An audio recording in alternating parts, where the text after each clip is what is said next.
Hello students, आज हम start करेंगे 9th क्लास के फिजिक्स, जिसका फर्स्ट चैप्टर होगा अपना मोशन। ठीक है, तो सारी चीज़ें समझने से पहले एक बात ध्यान से सुनिए कि जो फिजिक्स टॉप सब्जेक्ट है, physics is a conceptual subject, तो इसमें सिर्फ कॉन्सेप्ट पर ध्यान देना है। फिजिक्स से डरने की ज़रूरत नहीं है। जैसा मैं बोल रहा हूँ आप ध्यान से उस चीज़ को सुनिए और उस चीज़ को अप्लाई कीजिए। ठीक है, इसमें कुछ मगअप करने की, कुछ रटने की ज़रूरत नहीं है। जैसा बोल रहा हूँ वैसा सिंपली अप्लाई कीजिए, ध्यान से सुनिए और समझिए। ठीक है, ओके गुड। तो अपन फिजिक्स का मोशन चैप्टर स्टार्ट करने से पहले दो चीज़ मुझे बताइए कि कोई भी ऑब्जेक्ट है, चाहे आप हो चाहे वो नॉन लिविंग है या लिविंग है, जैसा भी ऑब्जेक्ट है उसकी फिजिकली दो स्टेट हो सकती है। एक तो वो रेस्ट में हो सकता है या फिर वो मोशन में हो सकता है। या तो रेस्ट में हो सकता है या फिर मोशन में हो सकता है। फिजिकली ये उसकी दो स्टेट हो सकती है।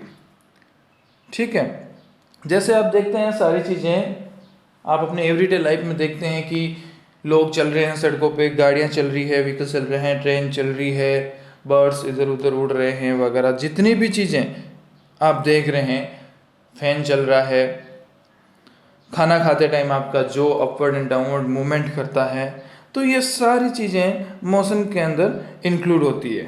सारी चीज़ें मोशन के अंदर इंक्लूड होती है। आगे बात समझ के अंदर, तो अपनी बॉडी के अंदर भी, inside our body there is also a motion, जो अपन को दिखता नहीं है लेकिन अपन उस मोशन को, उस मोशन के इफेक्ट से फील कर पाते हैं। जैसे अपनी बॉडी के अंदर ब्लड वेसल्स के अंदर ब्लड फ्लो हो रहा है, blood moves through our blood vessels, है ना। और अपन कुछ काम करते हैं, मूवमेंट करते हैं तो अपनी मसल मूव करती है ना। खेलते हैं तो मसल मूव करती है, कुछ काम करते हैं तो मसल मूव करती है। So we do not see these movements but know about them from their effects. अपन ने काम किया, अपन ने कोई चीज झुक के नीचे से ऊपर उठाई तो अपना मूवमेंट हुआ, बॉडी का मूवमेंट भी हुआ, बॉडी का मोशन हुआ, मसल्स काम आई। ऐसे अपन को दिखती नहीं है अंदर मसल मूव करती हुई या मोशन करती हुई, लेकिन अपने जो काम किया उसका जो इफेक्ट हुआ उससे अपन को पता चलता है कि अपनी बॉडी के अंदर भी कई चीजें मोशन में हैं। तो अब देखिए अपन, मैंने दो स्टेट बताई आपको। There are two physical states of an object, one is rest, second is motion. तो रेस्ट और मोशन क्या होती है, इनकी डेफिनेशन क्या होती है, कैसे अपन किसी ऑब्जेक्ट को रेस्ट में बोलेंगे कि वो रेस्ट में है या मोशन में है। तो पहली चीज याद रखें, रेस्ट मतलब सिंपल टर्म में आप देखिए, रेस्ट मतलब रेस्ट में है, मैं देख रहा हूं मेरे लिए वो रेस्ट में है ना। तो किसी ऑब्जर्वर के रेस्पेक्ट में अपन बात कर रहे हैं। आप देख रहे हो, आपको कोई चीज रेस्ट में लग रही है या मोशन में लग रही है, दूसरे को वो लगे ना लगे अलग बात है। तो सबसे पहली चीज है, ये सब चीजें रेस्पेक्ट टू ऑब्जर्वर होती है ना। रेस्ट एंड मोशन दोनों रेस्पेक्ट टू ऑब्जर्वर है। तो रेस्ट अपन कब बोलेंगे, जब कोई बॉडी टाइम के साथ, टाइम बढ़ रहा है लेकिन वो अपनी पोजीशन चेंज नहीं कर पा रही है रेस्पेक्ट टू ऑब्जर्वर, देखने वाले के रेस्पेक्ट में, समय के साथ कोई बॉडी अपनी पोजीशन चेंज नहीं करे, उसको अपन क्या बोलेंगे, रेस्ट बोलेंगे। So write down this definition, a body is said to be at rest when its position does not change with time respect to observer. ठीक है, आप किसी दूसरे पर्सन को देख रहे हैं, किसी दूसरी ऑब्जेक्ट को देख रहे हैं, समय बीता जा रहा है लेकिन उसकी पोजीशन आपके रेस्पेक्ट में चेंज नहीं हो रही है, वो एक ही जगह खड़ा है या खड़ी है, जो भी ऑब्जेक्ट है, तो उसको आप रेस्ट में बोलोगे। सेकंड, मोशन, ये भी रेस्पेक्ट टू ऑब्जर्वर है, देखने वाले पे सारी चीजें डिपेंड कर रही है कि देखने वाले के रेस्पेक्ट में कोई चीज मूव कर रही है या रेस्ट में है। तो मोशन भी कब बोलेंगे अपन, when a body is said to be in motion when its position changes with time respect to the observer. समय के साथ किसी वस्तु की स्थिति में परिवर्तन होता है उस ऑब्जर्वर के रेस्पेक्ट में, तो अपन उस बॉडी को क्या बोलेंगे कि बॉडी मोशन में है। आगे बात आपको समझ में। तो इस चीज को और अच्छे से समझने के लिए ये एक डायग्राम देखिए आप। ये एक पेड़ है जिसका नाम मैंने टी से लिखा है, ट्री। ये यहाँ पे एक ए ऑब्जर्वर है जो बैठा है पेड़ की छांव के अंदर। एक दूसरा ऑब्जर्वर, दूसरा देखने वाला बंदा बी, वो इस ट्रेन में बैठा है। आगे बात समझ में। तो ध्यान से देखिए, ए बंदे को क्या लगेगा, ए वाले पर्सन को क्या लगेगा कि ट्री क्या है, उसके रेस्पेक्ट में रेस्ट में है। क्यों लगेगा? क्योंकि बंदा बैठा है, ट्री भी एक ही जगह खड़ा है। तो क्या होगा, जैसे जैसे टाइम बीतेगा ट्री की पोजीशन चेंज नहीं होगी विथ रेस्पेक्ट टू ए। तो ए के रेस्पेक्ट में क्या हो जाएगा, ट्री रेस्ट में हो जाएगा। दूसरा इधर देखिए, दूसरा कोई पर्सन बैठा है ट्रेन के अंदर, बी पर्सन, तो वो मूव कर रहा है, वो इस डायरेक्शन में जा रहा है। तो अपन कई बार देखते हैं, अपन बस में या ट्रेन में ट्रेवल करते हैं तो पास में जो पेड़ होते हैं वो आपको पीछे जाते हुए दिखते हैं। क्यों दिखते हैं? क्योंकि पोजीशन चेंज हो रही है टाइम के साथ। ट्रेन टाइम के साथ यहां से दूर जाएगी, तो इस पर्सन और इस ट्री के बीच की पोजीशन और पोजीशन वेक्टर यानी कि डायरेक्शन भी चेंज होगी। तो उसको क्या लगेगा कि ये ट्री मूव कर रहा है, ट्री इज इन मोशन। आगे बात समझ में? ठीक है, ये देखिए, when a tree T is observed by an observer A, which is this observer A,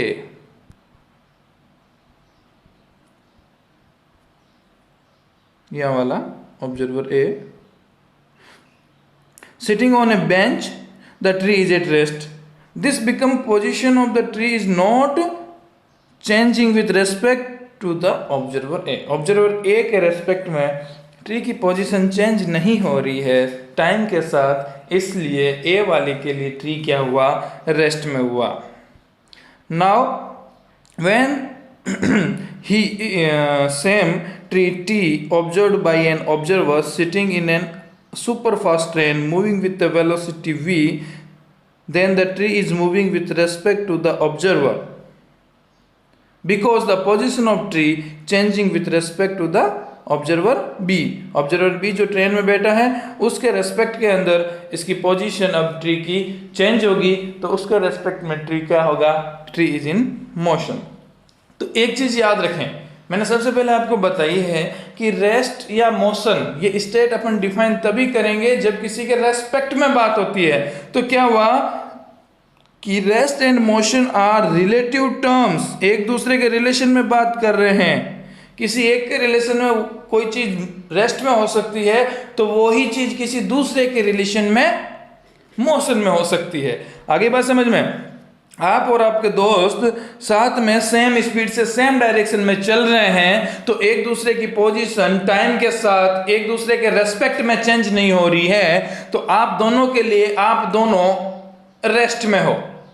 but आपका कोई तीसरा फ्रेंड रास्ते पे खड़ा है, वो आपको देख रहा है, तो उसके रेस्पेक्ट में आप दोनों की पोजीशन चेंज हो रही है क्योंकि वो एक जगह खड़ा है, आप रोड से निकल रहे हैं तो आपकी पोजीशन चेंज होगी उसके रेस्पेक्ट में, तो उसको लगेगा कि आप मूविंग है। लेकिन आप और आपके फ्रेंड जो आपके साथ सेम डायरेक्शन में सेम स्पीड से चल रहे हैं उसको नहीं लगेगा कि आप मोशन में हो, आप दोनों उनके लिए क्या हो जाओगे, रेस्ट में। ठीक है, फिर ये एक पॉइंट देखिएगा,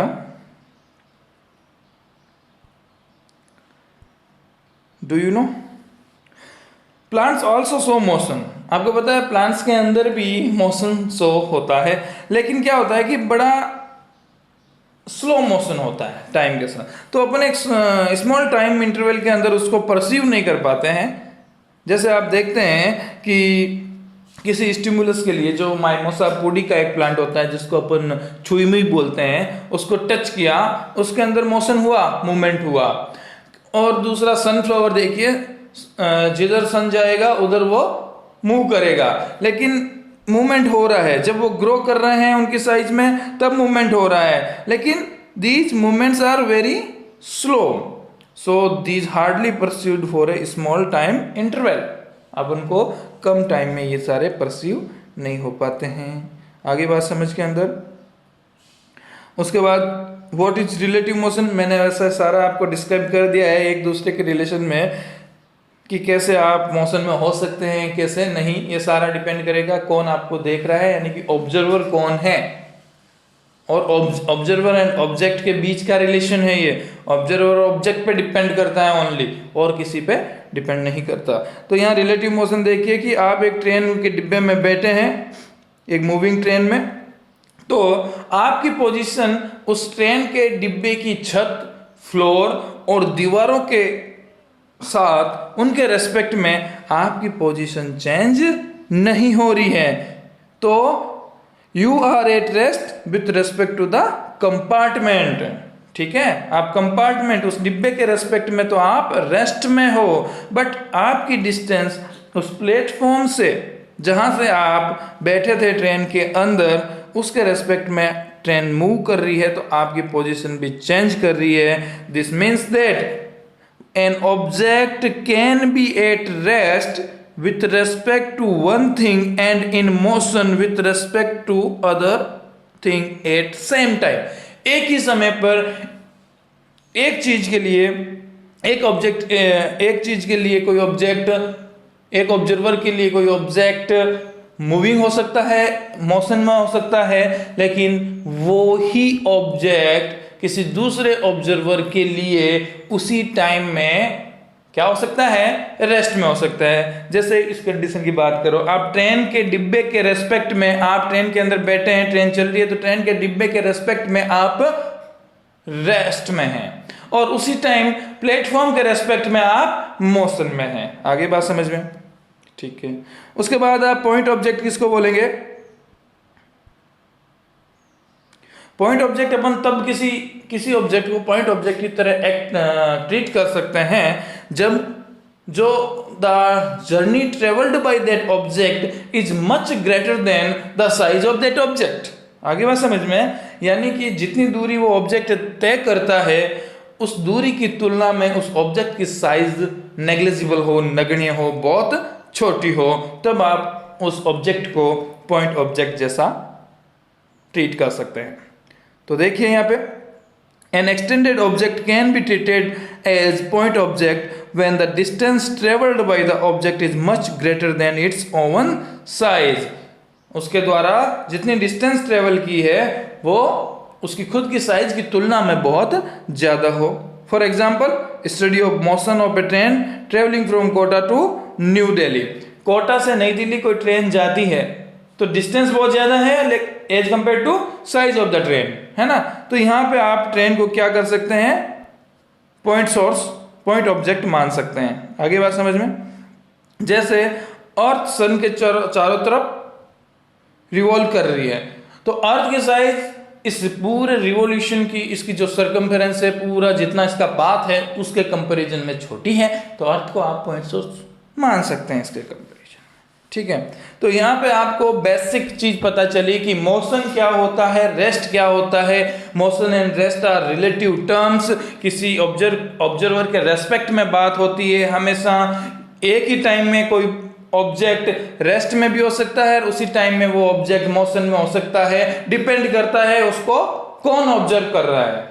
आगे बात समझ में? ऑब्जर्वर के रेस्पेक्ट में हमेशा बात होती है। अब अपन बात करेंगे स्केलर एंड वेक्टर क्वांटिटीज के बारे में। स्केलर एंड वेक्टर क्वांटिटीज देखिए, स्केलर क्वांटिटी और वेक्टर क्वांटिटी, पहले सिंपल सी बात समझ लीजिए कि जो भी क्वांटिटी जो अपन जैसे मेजर करना किसी चीज को, उसका माप बताना, तो उस माप को बताने के लिए कभी कभी अपन को सिर्फ उसका मैग्नीट्यूड बताने की जरूरत होती है। फॉर एग्जाम्पल, कि कितनी दूरी है, ठीक है, आपका मास कितना है, कितना टाइम हुआ, इन चीजों को बताने के लिए अपन को सिर्फ मैग्नीट्यूड बताना है, माप बताना है। जैसे आपका मास है 50 kg, आपकी स्पीड है 40 किलोमीटर पर आवर, तो यहां पे आपको सिर्फ ये मैग्नीट्यूड बताना है।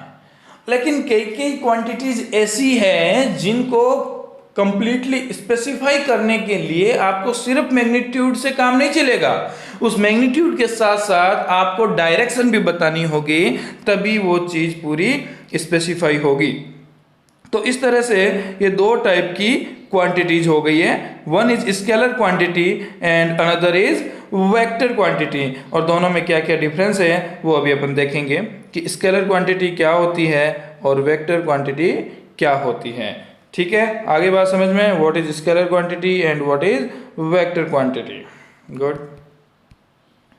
तो scalar quantity a quantity that has only magnitude, जिसमें सिर्फ मैग्नीट्यूड होगा, कोई डायरेक्शन नहीं होगी, no direction, is called scalar quantity. Scalar quantity उस क्वांटिटी को बोलेंगे जिस क्वांटिटी में सिर्फ और सिर्फ क्या होगा, मैग्नीट्यूड होगा और डायरेक्शन की जरूरत नहीं पड़ेगी, उसको आप स्केलर क्वांटिटी बोलेंगे। सिर्फ उसका माप बताने की जरूरत है आपको। एग्जाम्पल देखिएगा इसका, mass, time, distance, speed, work, power, energy, charge, area, volume, density, pressure, potential and temperature etcetera. इनको बताने के लिए आपको किसी डायरेक्शन बताने की साथ में जरूरत नहीं होती। आपको टेम्परेचर पूछा, आपने बोला 38 डिग्री सेंटीग्रेड, अगला आपको नहीं पूछेगा कि कौन सी डायरेक्शन में, क्योंकि इसकी कोई डायरेक्शन नहीं है भाई, इसका सिर्फ मैग्नीट्यूड है। सिंपल मैग्नीट्यूड बताने से वो चीज कंप्लीट स्पेसिफाई हो जाती है, अगला पूरा समझ जाएगा उस चीज को, उसको डायरेक्शन की जरूरत नहीं पड़ेगी। तो वो सारी चीजें, वो सारी क्वांटिटीज क्या कहलाएगी, स्केलर क्वांटिटी कहलाएगी। उसके अलावा सेकंड क्वांटिटी जिसको अपन बात करेंगे वो है वेक्टर क्वांटिटी। और वेक्टर क्वांटिटी तब बोलेंगे जब उसके मैग्नीट्यूड के साथ साथ आपको उसकी डायरेक्शन बताने की भी जरूरत पड़े। When the physical quantity has magnitude as well as direction are called vector quantity। आगे बात समझे, जब फिजिकल क्वांटिटी को मैग्नीट्यूड के साथ साथ डायरेक्शन भी होती है तो उसको अपन वेक्टर क्वांटिटी कहेंगे।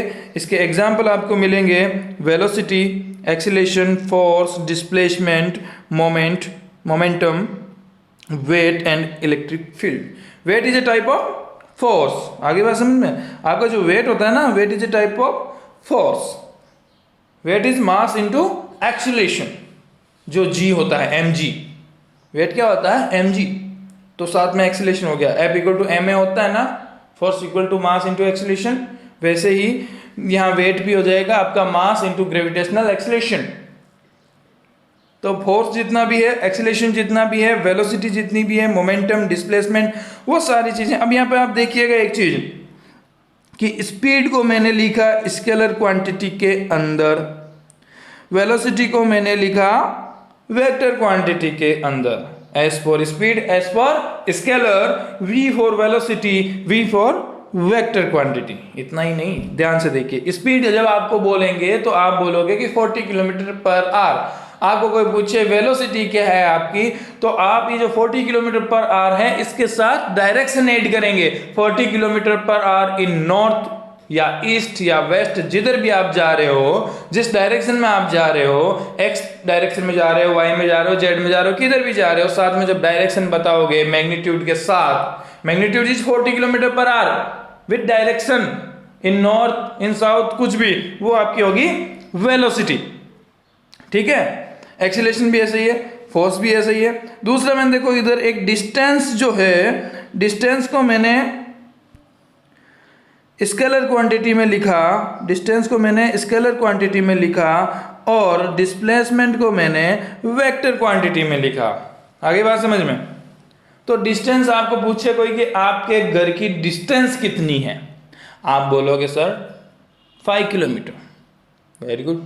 आपको बोलेंगे डिस्प्लेसमेंट क्या है, तो डिस्टेंस एंड डिस्प्लेसमेंट सेम भी हो सकते हैं मैग्नीट्यूड वाइज और डिफरेंट भी हो सकते हैं। ये अपन थोड़ा सा बाद में डिस्कस करेंगे। जस्ट इसके बाद स्केलर एंड वेक्टर क्वांटिटीज के बाद अपन डिस्टेंस एंड डिस्प्लेसमेंट ही डिस्कस करेंगे।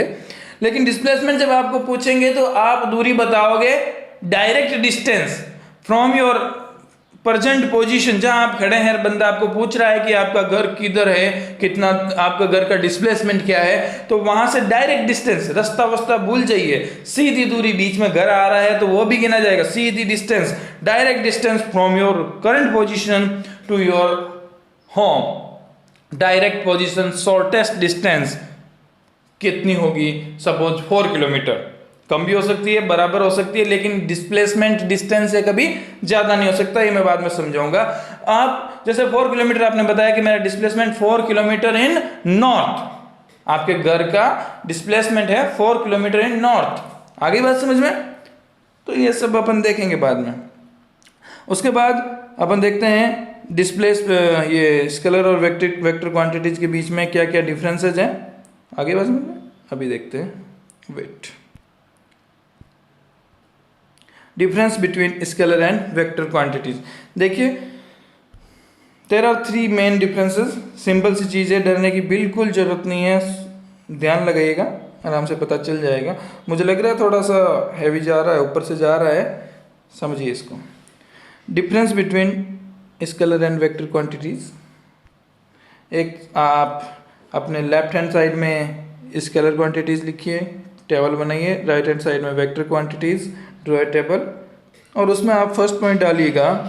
स्केलर क्वांटिटीज के अंदर लिखना है कि these are completely specified by their magnitude only. जैसा मैंने आपको पहले बताया कि स्केलर क्वांटिटी को कंप्लीट स्पेसिफाई, पूर्ण रूप से पता चल जाएगा उस क्वांटिटी के बारे में आपको जब सिर्फ उसका मैग्नीट्यूड आपको पता होगा, डायरेक्शन की बिल्कुल जरूरत नहीं। तो these are completely specified by their magnitude only. आगे बात समझ में? सिर्फ मैग्नीट्यूड से कंप्लीट स्पेसिफाई हो जाएगी, उन क्वांटिटीज को अपन बोलेंगे scalar quantity.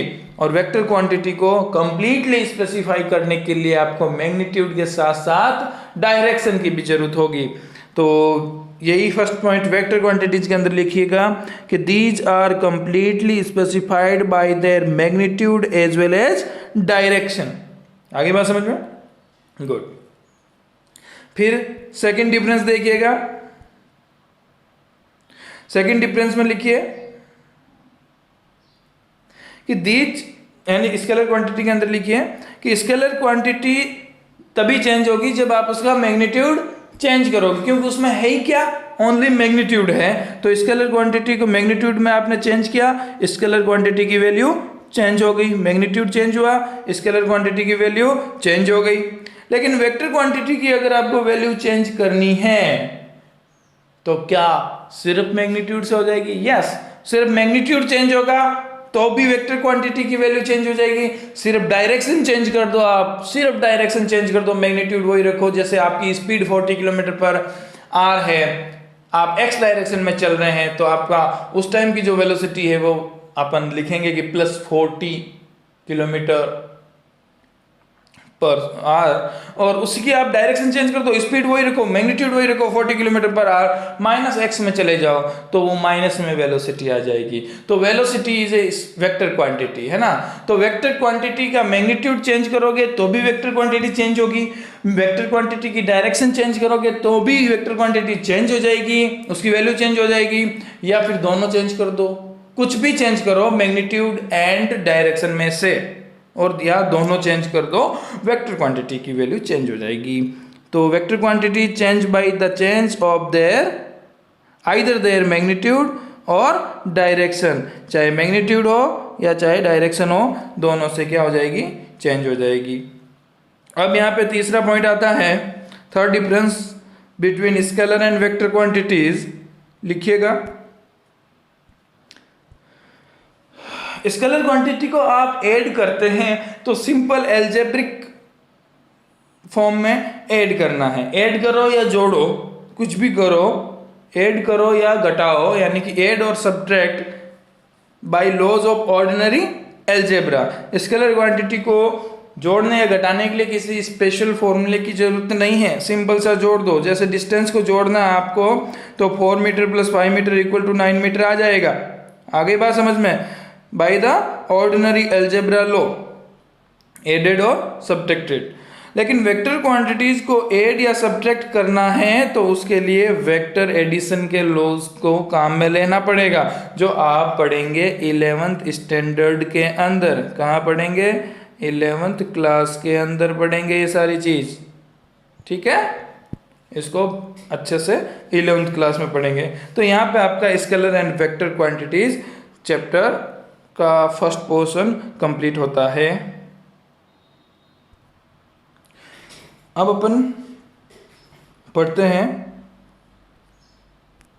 Distance and displacement. What is distance, what is displacement, and in दोनों के बीच में क्या क्या डिफरेंस है, डिस्टेंस एंड डिस्प्लेसमेंट, और इनमें क्या क्या डिफरेंसेस हैं। किसको डिस्टेंस बोलेंगे, किसको डिस्प्लेसमेंट बोलेंगे, क्यों डिस्टेंस एक स्केलर क्वांटिटी है एंड क्यों डिस्प्लेसमेंट एक वेक्टर क्वांटिटी है। आगे बात समझ में।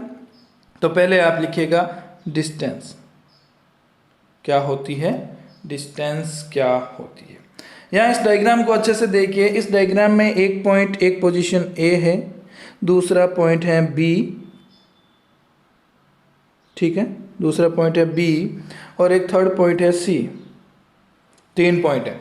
तो अपन एक जगह से दूसरी जगह, जैसे ए पोजीशन से बी पोजीशन को जाना है, तो एक जगह से दूसरी जगह जाने के आपके पास हजारों रास्ते हैं, है ना।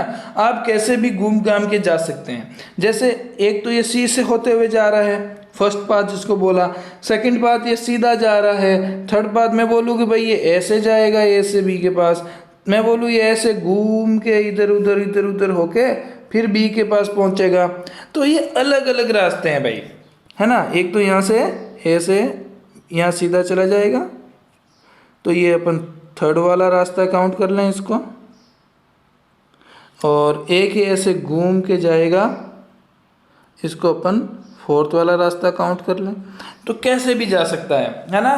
तो 1000 तरीके हैं ए से बी पॉइंट पर पहुंचने के, 1000 तरीके से कोई चल सकता है, लेकिन शॉर्टेस्ट तरीका, सबसे छोटा रास्ता कौन सा है? ये सेकंड वाला जो रास्ता है वो सबसे छोटा रास्ता है। This is the shortest distance between A and B position. आगे बात समझ में, ये इन दोनों के बीच की शॉर्टेस्ट डिस्टेंस है, सबसे छोटा रास्ता है। बाकी रास्ते को भी आप 1000 तरीके से जा सकते हैं। तो आप डिस्टेंस, इस पॉइंट को, इस चीज को समझ के, इस चीज को दिमाग में रख के, जो अभी मैंने बताया कि एक जगह से दूसरी जगह जाने के हजारों रास्ते होते हैं, लेकिन शॉर्टेस्ट रास्ता, सबसे छोटा रास्ता वही होता है जो सीधा होता है। ए से बी, जैसे यहाँ पे देखिए ए से बी आपको सीधा जाना है, वो सबसे छोटा रास्ता होगा। इसके अलावा आप कहीं भी मुड़ मार के जाओगे तो वो रास्ता इससे लंबा होगा। लेकिन जाने के रास्ते हजारों, लेकिन सबसे छोटा रास्ता सीधा रास्ता, है ना। तो ये चीज आपको, इस चीज को आप दिमाग में बिठा लें। अब आप देखिए कि व्हाट इज डिस्टेंस, डिस्टेंस की क्या डेफिनेशन है। तो यहां पे देखिए, it is actual length of the path travelled by moving body irrespective of the direction in which the body moves. आगे बात समझ में। ये डिस्टेंस वो होती है कि किसी ऑब्जेक्ट के द्वारा एक्चुअल में कितना पाथ ट्रेवल किया, कितना एक्चुअली वो चला, इस पे डिपेंड नहीं करता कि किस डायरेक्शन में चला।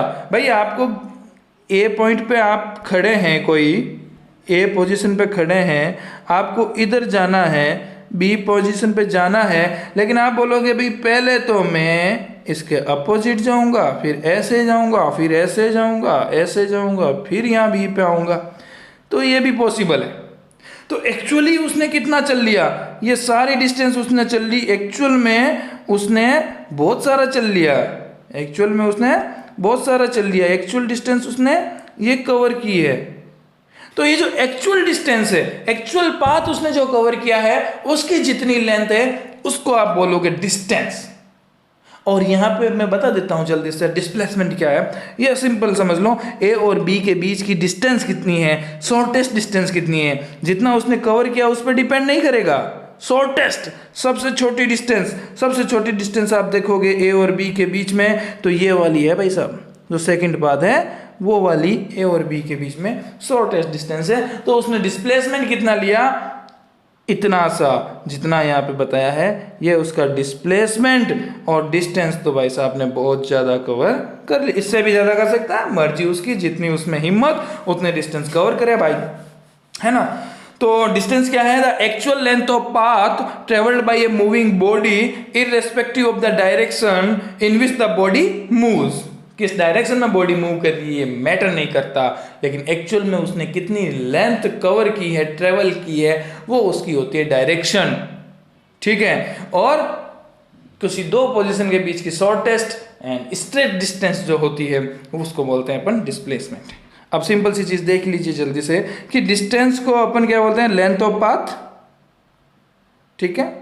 Distance is a scalar quantity, इसमें कोई डायरेक्शन मैटर नहीं कर रहा, किधर भी जा सकता है बंदा। लेकिन डिस्प्लेसमेंट में ये होगा कि आपको ए से चलना है तो बी की ओर ही चलना है, बी की डायरेक्शन में ही चलना है, शुरू से ही बी की डायरेक्शन में चलना है और बी की डायरेक्शन में अंत तक रहना है। इसलिए अपन डिस्प्लेसमेंट को वेक्टर क्वांटिटी बोलते हैं कि साथ में डायरेक्शन मस्ट है, ठीक है। उसके बाद unit in SI system, upon unit यानी कि किसमें मेजर करते हैं, आप किसी मैग्नीट्यूड के पीछे जो लगाते हैं ना, जैसे 5 मीटर 5 किलोमीटर, ये होती है यूनिट, मीटर किलोमीटर ये यूनिट होती है। तो एसआई सिस्टम के अंदर डिस्टेंस की यूनिट जो है वो होती है मीटर, सीजीएस सिस्टम यानी कि centimetre, gram and second system, इससे जो छोटी एसआई से एमकेएस सिस्टम से छोटा सिस्टम है, इसमें छोटी यूनिट्स काम में ली जाती है, जैसे मीटर बड़ी यूनिट होगी तो छोटी यूनिट होगी सेंटीमीटर। सीजीएस सिस्टम में इसकी यूनिट है सेंटीमीटर में मेजर करेंगे अपन, और लार्ज यूनिट अपन देखेंगे डिस्टेंस की तो वो क्या होगी, किलोमीटर। आ गई बात सारी समझ में। उसके बाद अब अपन देखते हैं डिस्प्लेसमेंट। वैसे तो मैंने आपको डिस्प्लेसमेंट के बारे में चीज़ें बताई है, फिर भी एक बार यहाँ पे ये डेफिनेशन देख लीजिए आप। The shortest distance of a moving body, the shortest distance of a moving body, the shortest distance of a moving body from the point of reference in A given direction is called displacement. यहाँ पे आप देख लीजिए direction बहुत जरूरी है, यहाँ पे क्या है, डायरेक्शन बहुत जरूरी है। तो ये कैसी क्वांटिटी है, ये एक वेक्टर क्वांटिटी है। आगे बात समझ में। तो डिस्प्लेसमेंट क्या हो गई, the shortest distance of moving body from the point of reference in a given direction is called displacement. On the other hand, displacement has a magnitude as well as direction. चीज याद रखिए, displacement के पास magnitude के साथ साथ direction भी है, लेकिन डिस्टेंस के पास कोई डायरेक्शन नहीं, किसी भी डायरेक्शन में जा सकती है, ठीक है। तो वहां पे अपन ने देखा कि जो उसमें डिस्टेंस थी, तो length of path first distance है, अगर सेकंड पाथ से जा रहा है तो डिस्टेंस उतनी होगी, लेकिन डिस्टेंस और डिस्प्लेसमेंट बराबर भी तो हो सकता है भाई, इसमें कोई दिक्कत नहीं है।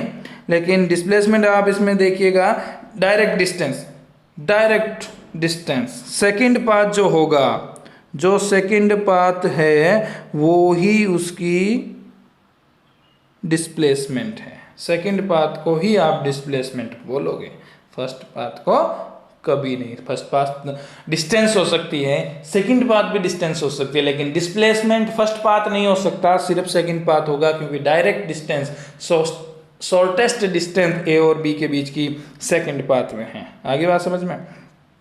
तो डिस्प्लेसमेंट की बात करेंगे तो length of path second which is A B, A to B, और डिस्टेंस की बात अपने की थी A C B, first path A से सी पॉइंट पे गया, सी से फिर बी पॉइंट पे आया, घूम घाम के आया। तो और डिस्प्लेसमेंट भी इज ए वेक्टर क्वांटिटी, क्योंकि साथ में आपको डायरेक्शन की जरूरत है। अब आप यहाँ पे एक मैं डायरेक्शन एक बार आपको एक डायग्राम और बना के बता दूं कि ये एक पोजीशन है, देखिए एक बार, यहाँ पे ए पॉइंट है, यहाँ पे बी पॉइंट है।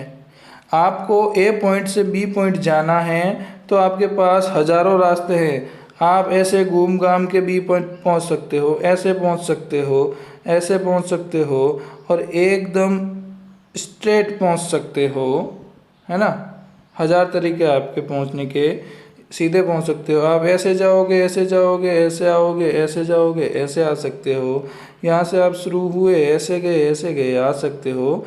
हज़ारों तरीके हैं बेटा जाने के, एक रास्ते से दूसरे रास्ते, है ना। लेकिन जाना ए से बी है, फाइनल डेस्टिनेशन आपका ए से शुरू होना है और फाइनली बी पे पहुंचना है, लेकिन ये रास्ते अलग अलग हैं। ये फर्स्ट रास्ता, ये सेकंड रास्ता, ये आपका थर्ड रास्ता, ये आपका फोर्थ रास्ता और ये आपका फिफ्थ रास्ता। तो देखिएगा ए और बी के बीच की जो शॉर्टेस्ट डिस्टेंस है, ये ए पॉइंट है।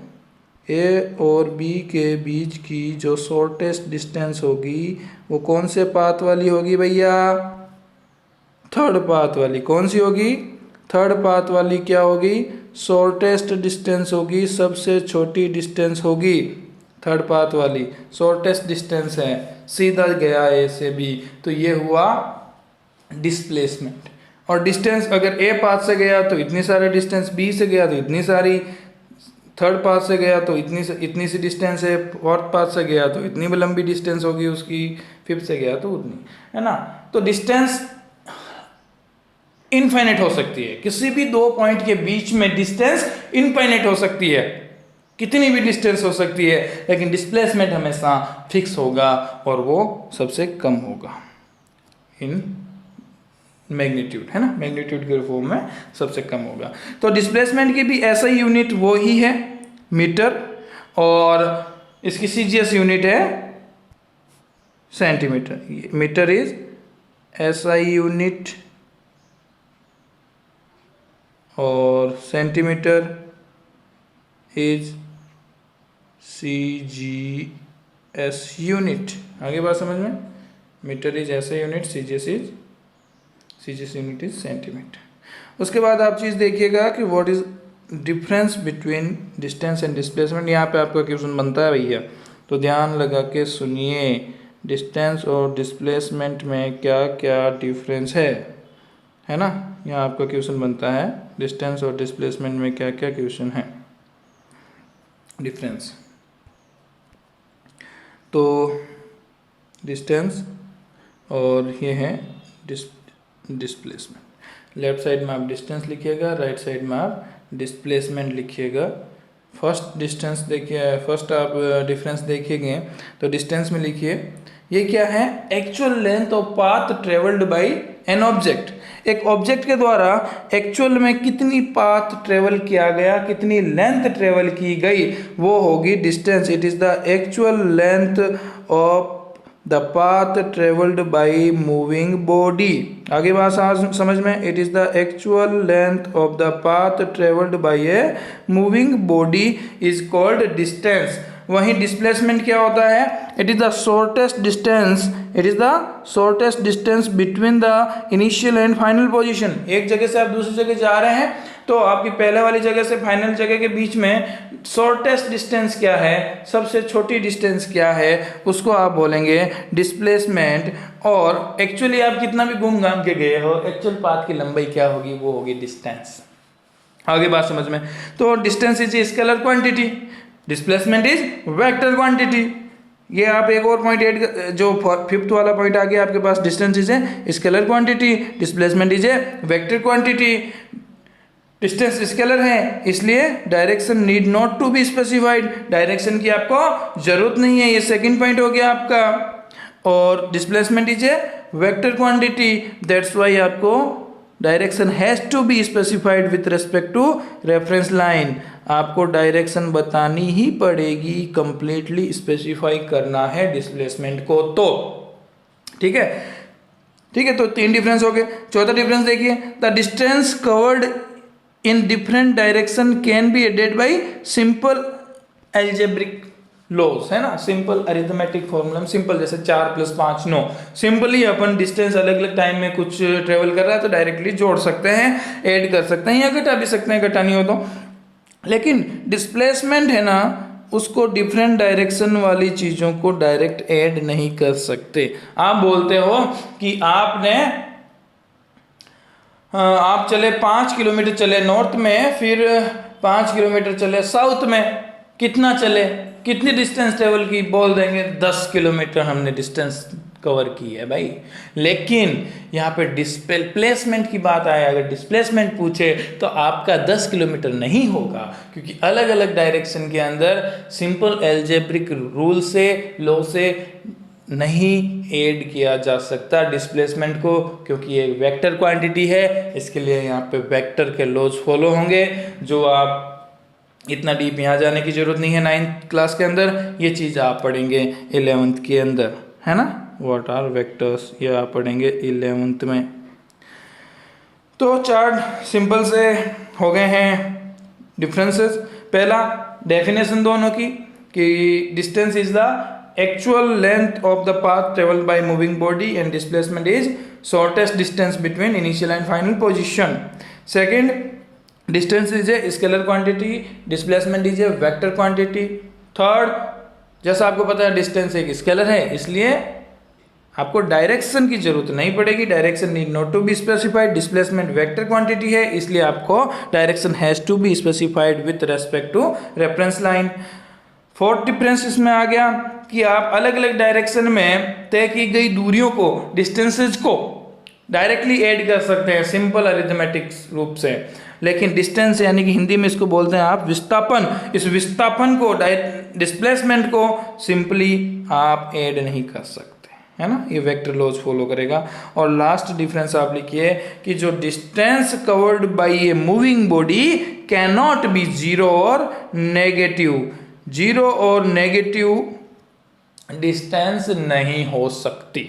ये चीज यहाँ पे याद रखिए, डिस्टेंस कभी भी जीरो या नेगेटिव नहीं होगी। एक पार्टिकल मूव कर रहा है तो उसकी डिस्टेंस कभी भी जीरो या नेगेटिव में नहीं होगी, लेकिन displacement of a moving body can be zero और नेगेटिव। कैसे होगा ये मैं आपको बताता हूँ। यहाँ पे ध्यान से आप देखिए, मैंने एक यहाँ पे सर्किल ड्रॉ किया है, ठीक है। इस सर्किल का ये है सेंटर पॉइंट, ठीक है। ये पॉइंट कोई ए पॉइंट है, इस पे कोई पार्टिकल यहाँ से मूव करना शुरू करता है, यहाँ से मूव करता हुआ चलता हुआ चलता हुआ चलता हुआ वापिस ए पर आ जाता है। ए टू ए से शुरू हुआ और ए पर आ गया। आगे बात समझ में, ए से शुरू हुआ, ए पर आ गया, ए टू ए, ठीक है। तो क्या होगा, ये इसकी सपोज ये इसकी रेडियस देख लीजिए आप, आर रेडियस है। आप जानते हैं किसी भी सर्किल की सरकमफेरेंस कितनी होती है, 2 पाई आर। कितनी होती है, 2 पाई आर। आगे बात समझ में। तो कोई बंदा ए पॉइंट से शुरू हुआ, वापस ए पे आ गया, उसने डिस्टेंस कितनी कवर की आपको पूछे, तो डिस्टेंस क्या होती है, actual length of path travelled by an moving body. तो उसने एक्चुअल कितनी पाथ ट्रेवल की, 2 पाई आर। तो उसकी यहाँ पे डिस्टेंस क्या हो गई, 2 पाई आर, ये हो गई उसकी डिस्टेंस। और मैं बात करूं कि यहाँ पे भाई उसका डिस्प्लेसमेंट क्या हुआ, तो डिस्प्लेसमेंट की डेफिनेशन क्या है कि the shortest distance between initial and final position, है ना। तो प्रारंभिक और अंतिम स्थिति के बीच की सबसे छोटी दूरी। अब आप देखो भाई, प्रारंभिक स्थिति क्या है, यहाँ पे है, ए पॉइंट पे है प्रारंभिक स्थिति, बी और अंतिम स्थिति भी यहाँ पे है। तो दोनों के बीच की दूरी कितनी हुई, अंतिम और प्रारंभिक स्थिति के बीच की दूरी 0। तो यहाँ पे डिस्प्लेसमेंट क्या हो गया, 0 हो गया है। आ गई बात समझ में, डिस्प्लेसमेंट क्या हो गया है, 0 हो गया है। Very good. अब आप इसको 1-2 क्वेश्चन और देखते हैं डिस्टेंस। अब यहाँ पे एक क्वेश्चन देखिए, मैं वही सर्किल ड्रॉ कर रहा हूं।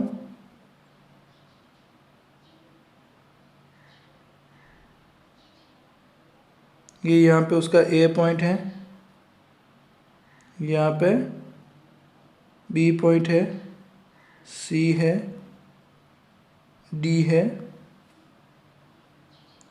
ये उसका सेंटर है, यहाँ से उसकी रेडियस r है। आगे बात समझ में? तो अब मैं बोलूँ कोई बंदा A से B चलता है, A से B चलता है, ये यहाँ से यहाँ तक गया, तो उसकी डिस्टेंस क्या होगी? ये है डिस्टेंस, और यहाँ मैं लिखूँगा उसका डिस्प्लेसमेंट, है ना। ये डिस्टेंस होगी, ये डिस्प्लेसमेंट। डिस्प्लेसमेंट और डिस्टेंस, डिस्टेंस क्या होगी? यहाँ की टोटल कितनी उसने कवर की है लेंथ। अब देखो पूरे इस पाथ की A to A पूरे सर्किल की सरकमफेरेंस होती है 2πr, तो ये उस सर्किल का 1/4 है या नहीं है? एक पार्ट ये है, एक पार्ट ये है, एक पार्ट ये है, एक पार्ट ये है, तो उसकी डिस्टेंस क्या हुई? 2πr/4। ओके, तो πr/2 ये होगी डिस्टेंस। अब मैं पूछूं कि इसकी डिस्प्लेसमेंट क्या है, तो आप बोलोगे सर इनिशियल और फाइनल पोजीशन के बीच की डायरेक्ट डिस्टेंस जो होगी उसको आप डिस्प्लेसमेंट बोलोगे। तो डायरेक्ट डिस्टेंस कैसे निकालेंगे बेटा? ये देखो, आप A से शुरू हो गए B पे चले गए, A से शुरू हुए B पे चले गए, ये क्या हो गई? Direct distance. तो इसको आप क्या बोलोगे? डिस्प्लेसमेंट बोलोगे। इसको क्या बोलोगे? डिस्प्लेसमेंट। इसको निकालने के लिए आपको यहाँ पाइथागोरस थ्योरम अप्लाई करनी पड़ेगी। ये भी r के इक्विवेलेंट होगा और ये भी r होगा। तो perpendicular is r, base is r, then this is √2r। Displacement is AB, direct distance AB, which is √r² plus r², यानी कि √2r। ये इसका क्या हो जाएगा? डिस्प्लेसमेंट हो जाएगा। आगे बात समझ में? इसी पॉइंट पे आप ध्यान दीजिए, मैं अब इसको चेंज करता हूँ। अभी था कि A से B जा रहा है बंदा, अब आपको मैं पूछूंगा A से B नहीं जाके ये जाएगा सपोज A से C। अब सोचिए ये जा रहा है A से C तक आ रहा है, तो डिस्टेंस क्या हुई? कितनी कवर की डिस्टेंस? हाफ सर्किल, यानी कि 2πr/2। सिंपल सा πr। मैं पूछूं डिस्प्लेसमेंट बताओ बेटा, तो डिस्प्लेसमेंट क्या होगा? The shortest distance, the direct distance. तो डिस्प्लेसमेंट यहां देखिए, ये होगा डिस्प्लेसमेंट। ये किसके इक्वल होगा? ये r प्लस ये r इक्वल टू 2r, है ना। आगे बात समझ में? तो डिस्टेंस, और ये अगर इस रास्ते से ना जाके A to C सीधा ही चला जाए, तो उस टाइम में डिस्टेंस भी 2r, डिस्प्लेसमेंट भी 2r। तो डिस्टेंस एंड डिस्प्लेसमेंट इक्वल हो सकते हैं। पॉइंट याद रखें, डिस्टेंस एंड डिस्प्लेसमेंट इक्वल हो सकते हैं, लेकिन कभी भी डिस्प्लेसमेंट डिस्टेंस से ज्यादा नहीं हो सकता। नेक्स्ट कंडीशन में अगर आप देखेंगे तो यहां पे मैं आपको बोलूं कि कोई बंदा A से चल के आता है D तक, डिस्टेंस बोलिए 2πr का 3/4। कितना? 2πr पूरे सर्किल की लंबाई, उसका 3 पार्ट, तो 3/4 इंटू 2πr, ये हो जाएगी डिस्टेंस। यहीं मैं आपको पूछूं डिस्प्लेसमेंट बताओ बेटा। डिस्प्लेसमेंट क्या होगा? The direct distance A to D, this is displacement. निकालोगे, ये भी r, वो भी r, वापिस से आ गए डिस्प्लेसमेंट √2r। ठीक है, तो कोई पार्टिकल A से B तक जाए या A से घूम के D तक जाए, दोनों कंडीशन में डिस्प्लेसमेंट तो क्या हो गया? Same, √2r। लेकिन डिस्टेंस A से B वाले में कम थी, A से D वाले में ज़्यादा। और वापस अगली बात वही अगला केस आ जाता है यहाँ पे कि कोई पार्टिकल ए से चलता है, कोई पार्टिकल ए से चलता है और ए पर ही आकर रुक जाता है ना। ए से चला, ए पे आ गया, इस कंडीशन में डिस्टेंस हो गई आपकी 2 पाई r और डिस्प्लेसमेंट आपका हो गया है 0, द बिग 0। ओके, कोई डिस्प्लेसमेंट नहीं हुआ, डिस्टेंस हो गई 2 पाई r। आगे बात समझ में सारी? Okay good. तो आप एक चीज याद रख लीजिए, डिस्टेंस डिस्प्लेसमेंट के बराबर हो सकती है, ज्यादा हो सकती है, लेकिन डिस्प्लेसमेंट कभी भी डिस्टेंस से ज्यादा नहीं हो सकता। डिस्टेंस कभी भी 0 या नेगेटिव नहीं हो सकती, डिस्प्लेसमेंट कैन बी 0 और नेगेटिव। अंडरस्टूड? तो यहाँ पे एक चीज लिख रहा हूं, उसको हमेशा दिमाग में रखिएगा कि distance is always greater than equal to displacement, है ना। डिस्टेंस डिस्प्लेसमेंट से बड़ी या उसके बराबर हो सकती है, कभी भी कम ज्यादा नहीं हो सकती। आ गई बात आपको समझ के अंदर? ठीक है, तो ये आपका डिस्टेंस एंड डिस्प्लेसमेंट का मामला खत्म होता है। यहाँ पे लास्ट पॉइंट यही था डिस्टेंस और डिस्प्लेसमेंट के अंदर कि distance is greater than equal to displacement. Distance is greater than equal to displacement. Distance हमेशा डिस्प्लेसमेंट से ज़्यादा या कम से कम तो उसके बराबर हो सकती है, लेकिन डिस्प्लेसमेंट से कम डिस्टेंस कभी नहीं हो सकती। ठीक है, तो आज की चैप्टर यहीं कंप्लीट करते हैं। कल अपन पढ़ेंगे uniform and non uniform motion से स्टार्ट करेंगे कल। Okay, have a nice day.